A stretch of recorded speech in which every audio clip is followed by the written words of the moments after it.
ইউক্রেনের রক্তক্ষয় থামবে কি? 15 আগস্টের সিদ্ধান্তের কেন্দ্রবিন্দুতে ডোনাল্ড ট্রাম্প ও ভ্লাদিমির পুতিন। বিরল খনিজের লোভ, অর্থনৈতিক সুযোগ আর ভয়ঙ্কর হুঁশিয়ারি, এই তিনটি শক্তি এখনো যুদ্ধের ভাগ্য নির্ধারণ করছে। যুক্তরাষ্ট্রের প্রেসিডেন্ট ডোনাল্ড ট্রাম্প রাশিয়ার প্রেসিডেন্ট ভ্লাদিমির পুতিনকে ইউক্রেনের যুদ্ধ শেষ করার প্ররোচনা হিসেবে বিরল খনিজের সুবিধা দেওয়ার প্রস্তাব তৈরি করেছেন।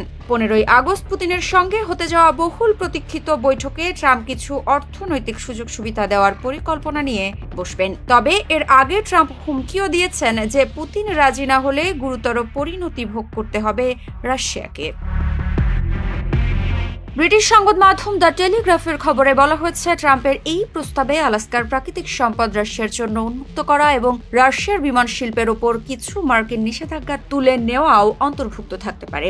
এমনকি বর্তমানে রাশিয়ার দখলে থাকা ইউরোপীয় অঞ্চলের বিরল খনিজ পুতিনের দেশের জন্য উন্মুক্ত করা।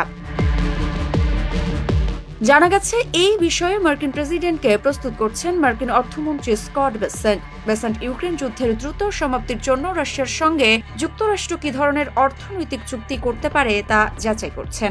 এর আগে এক সংবাদ সম্মেলনে ট্রাম্প বলেন, যদি পুতিন শুক্রবারের বৈঠকে যুদ্ধ শেষ করতে সম্মত না হয়, সেক্ষেত্রে তার দেশকে গুরুতর পরিণতি ভোগ করতে হবে।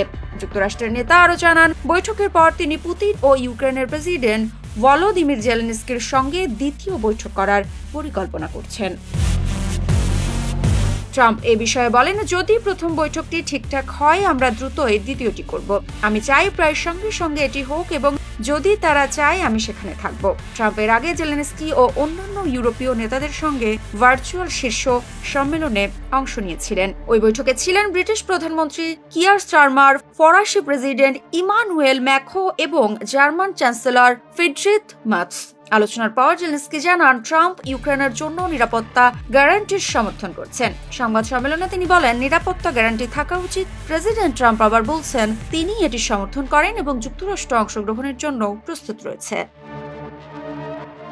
এদিকে যুক্তরাজ্য, ফ্রান্স এবং জার্মানি এমন একটি শান্তিরক্ষা বাহিনী গঠনে কাজ করছে যাতে আমেরিকার সরাসরি অংশগ্রহণ না থাকলেও বিমান সহায়তা বা সমর্থন দেওয়ার আশা ছিল।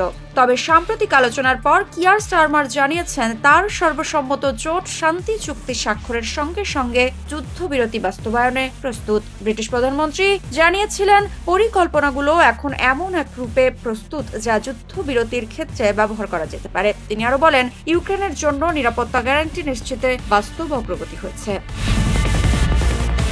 একমাত্র স্মার্ট সিটি বসুন্ধরা, আধুনিকতায় এক ধাপ এগিয়ে। এবার চোখ থাকবে আলাস্কার বৈঠকের দিকে। খনিজের লোভ, অর্থনৈতিক সুবিধা আর কূটনৈতিক হুঁশিয়ারি, এই তিনটি শক্তি নির্ধারণ করবে যুদ্ধবিরতি হবে কিনা। প্রতিটি পদক্ষেপ, প্রতিটি সিদ্ধান্ত ইউক্রেনের ভবিষ্যৎকে পুনর্লিখিত করতে পারে। মৃত্তিকা সিনহা বিশ্বাস, নিউজ 24।